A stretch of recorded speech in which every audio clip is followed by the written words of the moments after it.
Pero isang anak ng P na pipiliin natin. Yung anak ng P na yun, salitang kaliho to, ano? Don't take me literally. Kinakailangan may dunong. Kinakailangan may kumpiyansa. Merong karanasan. May takot sa Diyos. Marunong gumalang, kaya siya'y gagalang. Igagalang. Naintindihan niyo? Take ho ni bitag yan. Kasi baka sabihin ho ninyo, wala ka naman ginawa, mukhang halata ka. Punta ka sa harapan ko, susungal-ngal kong sapatos kong size 10 sa bibig nyo eh. So don't ever say that.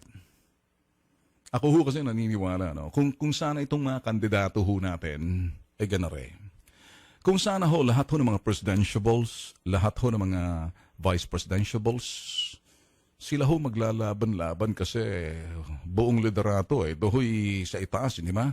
Sana ho magkaroon ho silang covenant. Na sila ho'y magkakaroon ng covenant. Kami, kung sino man ang mananalo sa amin, kamay nakahandang respetuhin kung sino yung mananalo dahil yun ang hinalal ng taong bayan. Siya ang napili ng taong bayan.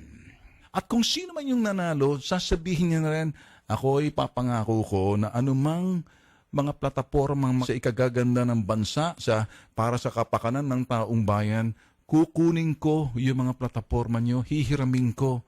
Isasama ko sa plataporma namin dito at kung sino namang magagaling sa inyo, kukunin ko.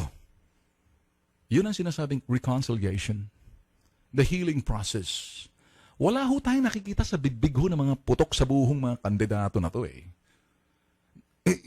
To the last minute, nagigiba, naglalaslasan ng liig eh. Kaya ho, maraming nangangamba, pati ho yung mga dayuhan kasi, come on, kayong mga putok sa buhong nag-a-apply ng trabaho, be a good sports. Kayo.